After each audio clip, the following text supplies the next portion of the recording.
Best varicose wines చికిత్సనే పొందండి. నొప్పి లేని చికిత్స కోసం సంప్రదించండి ఎబిస్ హాస్పిటల్.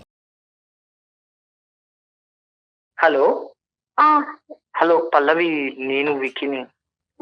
ఏంటి, ఎందుకు కాల్ చేసావు? అంటే నార్మల్గా నీకు చెప్పేసా కదా అప్పుడే కాల్ చేయకు అని. అలా కాదు. ఏంటి ఏంటి చెప్తుందరుగా పెట్టి.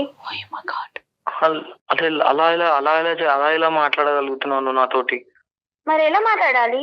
నీకు అసలు అర్థమవుతుందా? అసలు ఎందుకు అలా బిహేవ్ చేస్తున్నావు నాకు అర్థం అవ్వట్లేదు. నేనేం బిహేవ్ చేశాను? నువ్వే నా జోలికి వస్తున్నావు, నువ్వే ఫోన్లు చేస్తున్నావు. నాకు నేను హ్యాపీగానే ఉన్నా, మంచి లవ్ లో కూడా ఉన్నా. నువ్వు డిస్టర్బ్ చేయకుండా ఉంటే హ్యాపీ నాకు. అసలు నువ్వు అలా ఒక క్యారెక్టర్ లెస్ పర్సన్ తోటి ఎలా ఉండబుద్ధి అవుతుంది నీకు? నాలో లేనిదేంది, వాళ్ళలో ఉందేంది? ఏ నోర్ని ఫస్ట్ నువ్వు ఎవరి క్యారెక్టర్ లెస్?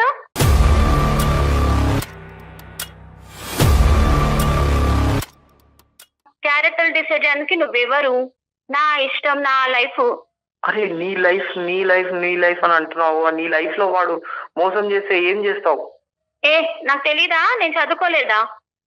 ఏం చదువుకున్నావు? ఇదే నాలెడ్జ్. చదువుకున్నాడు గిఫ్ట్లకి చాక్లెట్లకి పడిపోవడం. నేనేం చిన్నపిల్లని కాదు, నాకు తెలుసు ఎవరు ఎట్లా బిహేవ్ చేస్తారు. హలో హలో హలో నమస్తే అమ్మా. విక్కీ, నువ్వు అసలు తనకి చెప్పలేదమ్మా మేము లైన్ లో ఉన్నామని. అమ్మా, నేను జయాని, సుమన్ టీవీ అందమైన జీవితం ప్రోగ్రామ్ నుంచి మాట్లాడుతున్నాను. నాతో పాటు డాక్టర్ కళ్యాణ్ చక్రవర్తి గారు కూడా ఉన్నారు.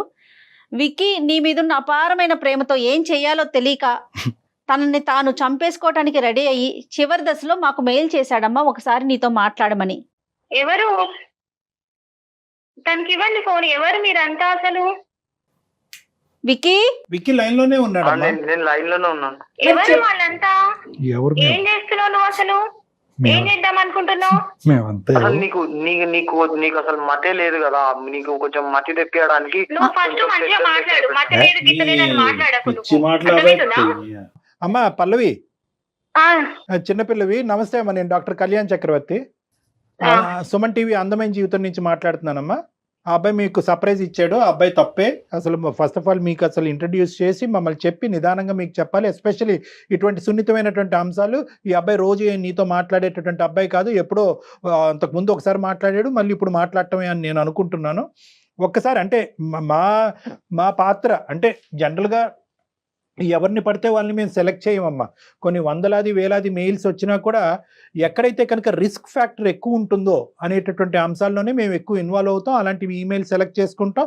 అలాంటివి ఎందుకంటే ఈ అబ్బాయి అంత ఇదిగా ఓన్ చేసేసుకుని నీకు ఒక శిలా విగ్రహం పెట్టి పూజించడం ఒకటే తక్కువ అనమాట. ఆ స్థాయిలో ఈ అబ్బాయి 8 సంవత్సరాల పాటు ప్రేమించి ఈరోజు ఒక భయంకరమైనటువంటి పరిస్థితిలో ఒక తాగుబోతయ్యి ఉద్యోగం, సరైనటువంటి ఉద్యోగం ఉన్నా కూడా ఇంటిల్లపాది అందరినీ ఇబ్బంది పెడుతూ నేను బ్రతుకుండాలా చచ్చిపోవాలా, వాడెవడో నా స్థానంలో దూరటం ఏంటి, ఈ అమ్మాయి వాడిని ప్రేమించటం ఏంటి, నాకు లేనటువంటి అర్హత, వాడుకున్న అర్హత ఏంటి, ఇలాంటి రకరకాల ప్రశ్నలతో అతను ఏమైనా చేసుకుని ఎవరినన్నా ఏమైనా చేస్తాడేమో అనే భయంతో మేము ఈ రోజు కాల్ చేయడం జరిగిందమ్మా. లేదంటే నీ ప్రైవేట్ టైం డిస్టర్బ్ చేసే ఉద్దేశం మాకు ఆవగించేంత కూడా లేదు. మీరు కూడా ఏంటి అలా మాట్లాడతారు? ఏంటమ్మా నేనేం నాకు నచ్చాడు ఆ అబ్బాయి. టాపిక్ అమ్మా. నీకు నచ్చినటువంటి వ్యక్తి, నీకు కావాలనుకున్నటువంటి వ్యక్తి, నువ్వు ప్రేమించినటువంటి వ్యక్తి, అది నీ హక్కు. అతనికి కావలసినటువంటి ఒకే ఒక్క ప్రశ్నకి సమాధానం ఏంటంటే సింపుల్ అండ్ స్ట్రైట్. అతనిలో లేనిదేంటి, ఆ అబ్బాయిలో ఉందేంటి? ఇప్పుడు ఒక మనిషి నచ్చాడు అంటే ఎన్నో రకాల కారణాలు ఉంటాయి, నచ్చలేదు అంటే కూడా ఎన్నో రకాల కారణాలు ఉంటాయి. అది ఎలా చెప్పగలుగుతాం? అదే ఏ విధంగా నచ్చాడు? ఇప్పుడు నేను నీకు చెప్తాను, నువ్వు నాకు ఏ విధంగా నచ్చావు అంటే నువ్వు చాలా అందంగా ఉంటావు, నువ్వు చాలా చదువుకున్నావు, కొంచెం నాతో పాటు చదువుకున్న దానివి, నీకు కొంచెం తెలివి ఉంది, కొంచెం ఏదో విధంగా మనం ఇద్దరం కలిసి లైఫ్ స్టైల్ బిల్డ్ చేసుకుందాం అనుకుని ఆ విధంగా నేను నిన్ను లవ్ చేశాను.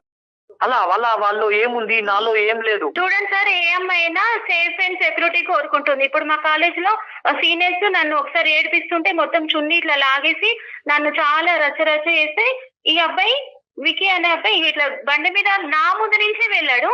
ఏమి మాట్లాడకుండా సైలెంట్ గా వెళ్ళిపోయి అక్కడి నుంచి చూస్తున్నాడు ఏం జరుగుతుందో, ఏం చేస్తారో వాళ్ళు అని. లవ్ చేస్తే అంతేనా చేసేతాను?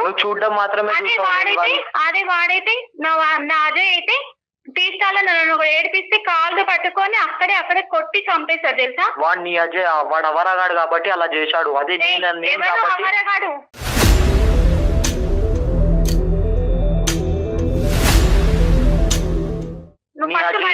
అజయ్ నువ్వు అన్నావు కదా వాడిని ఏం చూసుకొని నీ అజయ్ అంటున్నావు? అరే నాది, నువ్వెందుకు ఆవారగాడని అంటున్నావు? నువ్వు డిసైడ్ అయిపోతావు ఏంటి ఆవారగాడని? అంటే ఆ రోజు నీ చున్నీ లాగినప్పుడు వాళ్ళిద్దరిని ఇతను వెళ్ళి చావగొడితే కనుక ఈ రోజు విక్కీతో నువ్వు ప్రయాణం చేసి ఉండేదనవా? యాక్సెప్ట్ మరి చేసి అంతే కదా, ఏ అమ్మాయినా సేఫ్ అండ్ సెక్యూరిటీ కోరుకుంటుంది కదా. Number one. ఇప్పుడు Incident గొడవ ఏగమ్మా? అయిపోతే కూడా ఆ అబ్బాయి ఏమీ చేయలేకపోయాడు. లవ్ చేస్తున్నా అంటున్నాడు. 8 ఏళ్ల నుంచి నన్ను చూస్తున్నాడు. ఒకటే స్కూలు, ఒకటే ఏరియా మాది. చేయడానికి ఆయనకి 5 ఏళ్ళు పట్టింది. నాకు ప్రపోజ్ చేయడానికి ఒక 2 ఏళ్ళు పట్టింది. ఓకే. ఇంకా నన్ను అర్థం చేసుకోవడానికి ఎన్ని సంవత్సరాలు పట్టుద్ది? నన్ను తిప్పడానికి ఎన్ని సంవత్సరాలు పట్టుద్ది?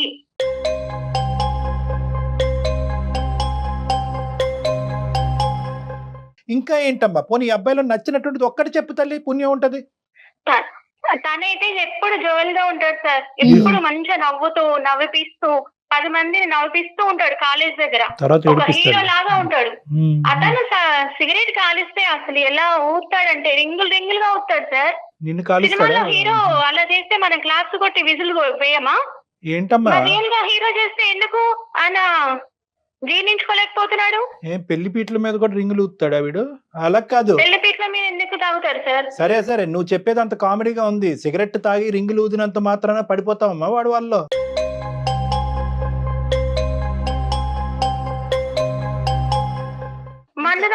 మందు తాగుతాడు అని మాట్లాడతారు. మందు తాగితే ఏంటి సార్, తప్పేముంది? అయ్యా మందు ఇప్పుడు అంతా ఫ్యాషన్ అయిపోయింది కదా, అందరూ అసలు తాగకపోతేనే తప్పు ఈ రోజుల్లో అబ్బాయిలు.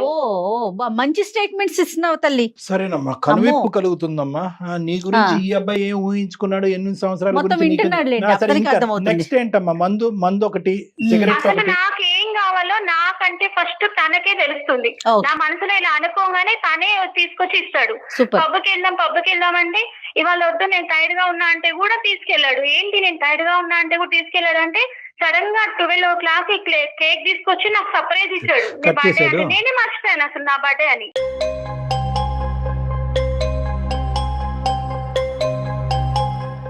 అంతే కదా సార్. ఇప్పుడు మా అమ్మ వాళ్ళని కూడా ఇంట్రడ్యూస్ చేసుకున్నాడు. తనే ఇంటికి వచ్చి నేను అమ్మాయిని లవ్ చేస్తున్నా అని చెప్పాడు. మంచిగా ఇంట్రడ్యూస్ చేసుకున్నాడు.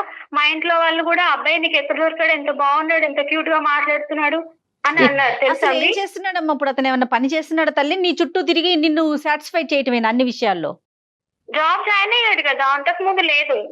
లేకుంటే జాయిన్ అయ్యాడు. తనకు వచ్చిన శాలరీ కూడా నాకే రింగ్ తీసుకొచ్చి ఇచ్చాడు, ఫస్ట్ మంత్ శాలరీ అని. ఈ రింగ్ ఓకే. ఆ రింగుల గురించి చెప్పావా? సిగరెట్ తో పాటు రింగులు ఊతాడు అనేది మీ పేరెంట్స్ చెప్పావా? తెలుసు. ఏమేమి తప్పేముంది అందులో?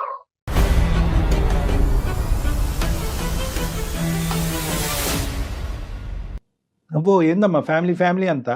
సరే ఫాస్ట్ ఫార్వర్డ్ గా ఉన్నారు తల్లి. అది కాదు, ఇదంతా ఎంత పీరియడ్ అమ్మా? ఒక 2 years బట్టి నడిచిందా ఇదంతా? లేదు, 1 week లో. దేవుడా.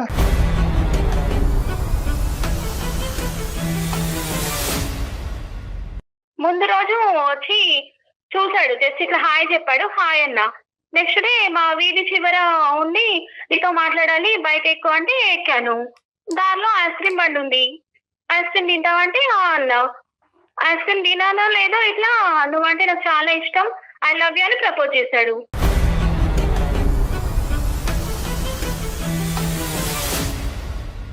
కంగ్రాచులేషన్స్, నువ్వు బ్రతికి బయటపడ్డావు, కొత్త జీవితాన్ని మొదలు పెట్టుకో. కంగ్రాచులేషన్స్. ఏంటి మీరు అలా మాట్లాడుతున్నారు? తను అలా మాట్లాడే విధానం, తనలో కొంచెమైనా ప్రేమ. అరే బాబు, తమ్ముడు నీకు గుండు గీయించుకోకుండా బయటకు పంపిస్తుంది, హ్యాపీగా బయటకు వెళ్ళిపో. నువ్వు హ్యాపీగా బయటకు వెళ్ళిపో, నీ జీవితం నేను చూసుకో.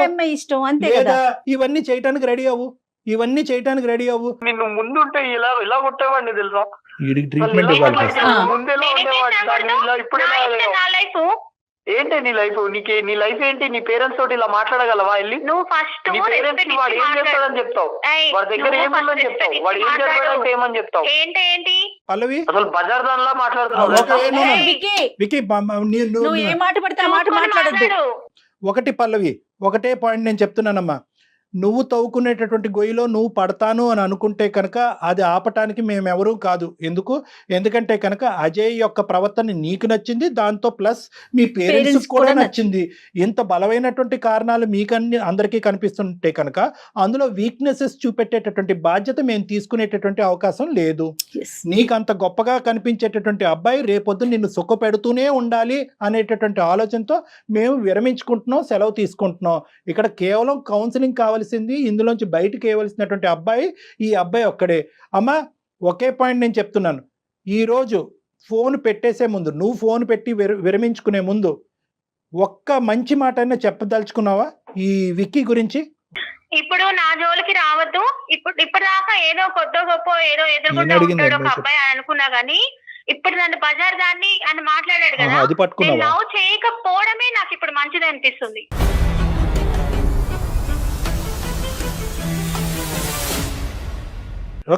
ఇప్పటిదాకా నేను మాట్లాడింది కూడా నాకు ఇదంతా టైం వేస్ట్. అసలు ఇంకెప్పుడు నాకు కాల్ చేయొద్దని చెప్పండి, డిస్టర్బ్ చేయొద్దని చెప్పండి. సరే, నువ్వు ఆల్ ది బెస్ట్ తల్లి. ఆల్ ది బెస్ట్, జాగ్రత్త అమ్మా. నువ్వు నీ జీవితాన్ని కాపాడుకో, మేమేం చేయలేం నీ జీవితాన్ని. విక్కీ విన్నావా? ఇప్పుడు ఇన్ని రోజులు దూరంగా చూసుకున్నావు, కనీసం ఇప్పుడు విన్నావా అమ్మాయి మనస్తత్వం ఏంటి, తన మాట తీరేంటి, ఆ అమ్మాయి అసలు ఏం కోరుకుంటోంది? విక్కీ ఏం మాట్లాడుతుంది మేడం, వాడుకు దుబ్బేసి ఏం నీకెందుకురా నాయనా? ఒకటి జాగ్రత్తగా విను, వాడికి దుబ్బేడా ఇలాంటి పదాలు వద్దు. నీకు నోటు దురుసు ఎక్కువ, నోటు దురుసు కాస్త చేతలు దురుసుకెళ్తాదేమో అనేటటువంటి భయంతోనే ఈ రోజు మేము నీ కాల్ టేకప్ చేసుకున్నాం. దయచేసి నీ ఇమోషన్స్ కంట్రోల్లో పెట్టుకో. అనవసరంగా క్రిమినల్ చర్యల్లోకి వెళ్తే కనుక అనవసరంగా నీ ఉద్యోగం అన్ని పోతే, అబాస పాలవుతాయి, మొత్తం కుటుంబం అంతా రోడ్డు మీద పడుతుంది. దయచేసి నువ్వు ఇక్కడ అర్థం చేసుకోవాల్సింది ఏంటంటే, ఆ అమ్మాయికి ఏవైతే నచ్చినాయో, ఆ అమ్మాయికి ఏదైతే ఇష్టమైందో కుటుంబ సమేతంగా దాని వైపు వాళ్ళు పరిగెడుతున్నారు. ఇప్పుడు ఆ క్యారెక్టర్స్ అన్ని నువ్వు డెవలప్ చేసుకోవటానికి, నీ వ్యక్తిత్వాన్ని అసాసినేట్ చేసుకోవటానికి, ఒక తాగుబోతు తిరుగుబోతు అవటానికి నువ్వు రెడీ అంటే కనుక ఆ అమ్మాయి నీ దగ్గరకు వస్తుంది. మరి నువ్వు రెడీయా? ఇప్పటికైనా నిజం తెలిసిన తర్వాత, ఆ అమ్మాయి విశ్వరూపం నీకు అర్థమైన తర్వాత జీవితాన్ని నాశనం చేసుకోవద్దు. ఇది ఒకటే నీకు చెప్తున్నాను. ఆ అమ్మాయికి ఎటువంటి కౌన్సిలింగ్ అక్కర్లేదు. ఆ అమ్మాయికి నచ్చినటువంటి దారిలో ఆ అమ్మాయి పోతుంది. ఆ అమ్మాయి తల ఎక్కడో గుద్దుకుంటుంది, తల బొడుపు కడుతుంది, కుటుంబం అంతా బాధపడతారు. అలా జరగకూడదని మనం కోరుకుందాం. కానీ నువ్వు మాత్రం దయచేసి ఇది ఇక్కడితో ఆపేసేయాలి. నువ్వు ఇప్పటికే చాలా దారి తప్పావు, అలవాట్లు లేనటువంటి అలవాట్లు చేసుకుంటున్నావు, తాగుబోతాడు అయ్యో, రేపొద్దున ఉద్యోగం పోవచ్చు, ఏదైనా యాక్సిడెంట్ జరగచ్చు, లేదంటే నువ్వు తాగినటువంటి మత్తులో వాళ్ళిద్దరి మీద ఏదైనా ప్రయోగించవచ్చు, ఏదైనా జరగచ్చు, జైల్లో ఎండ్ అవ్వచ్చు. అమ్మాయి కోరుకుని వచ్చి ఏమండి నా జీవితం ఇలా చిక్కుముళ్ళలో పడింది, ఆడెవడో తాగుబోతాడు నాకు తగులుకున్నాడంటే కనుక ఆ అమ్మాయికి మనం హెల్ప్ చేయొచ్చు. ఆడు తాగితేనే నేను సెలబ్రేషన్ చేసుకుంటాననేటటువంటి ఇటువంటి అమ్మాయిలకి మేమేం చేయగలం, వాళ్ళ తల్లిదండ్రులు ఏం చేయగలరు? అయినా కానీ వాళ్ళందరూ ఒకే పడవలో ప్రయాణం చేస్తున్నారు. వెళ్ళి ఇప్పటికైనా కూడా ఈరోజు మంచి రోజు, శుభసూచకం. నీ జీవితంలో ఒక కొత్తదనం. బహుశా ఏంటంటే ఈ విధంగా నీకు ఎవరు చెప్పలేదు, నీకు కనువిప్పు కలిగించలేదు. ఆ అమ్మాయే ప్రపంచం అని చెప్పి గుడ్డిగా వెళ్ళిపోతున్నావు, నీ జీవితాన్ని సర్వనాశనం చేసుకుంటున్నావు. ఈ రోజు నుంచి ఆ అమ్మాయి యొక్క ఆలోచన, ఆ అమ్మాయి యొక్క ప్రేమని డిలీట్ చేయి. ఓకేనా? ఒక కొత్త జీవితాన్ని ప్రారంభించు. స్ట్రాంగ్ గా ఉండు. నీకు సరిపోకపోతే కనుక ఒకప్పుడు నేను చెప్పినటువంటి మాటల వల్ల నీకు ఇంకా ఒక విధమైనటువంటి అండర్స్టాండింగ్ రాకపోతే ఒకసారి వచ్చి కలు, లేదంటే మన ఇద్దరం మళ్ళీ ఒకసారి కూర్చొని మాట్లాడుకుందాం. ఓకేనా? బాయ్ నాన్న, ఆల్ ద బెస్ట్. ఇలాంటి అబ్బాయిలు ఉంటారు ప్రపంచంలో. ఇలాంటి అబ్బాయిలు నచ్చట్లేదు మేడం, నచ్చట్లేదు. ఇప్పుడు ఈ అబ్బాయి నిజంగా అదృష్టవంతుడు. మనకు కాల్ చేసి అసలైనటువంటి ఇది చూసాడు అమ్మాయిలో. అవును. అందుకే అసలు ప్రయారిటీ ప్రకారం ముందు తీసుకొని మీ ముందు పెట్టాలని చెప్పేసి ఎపిసోడ్ అండి. రైట్ కళ్యాణి గారు, నమస్తే. నమస్తే జగన్.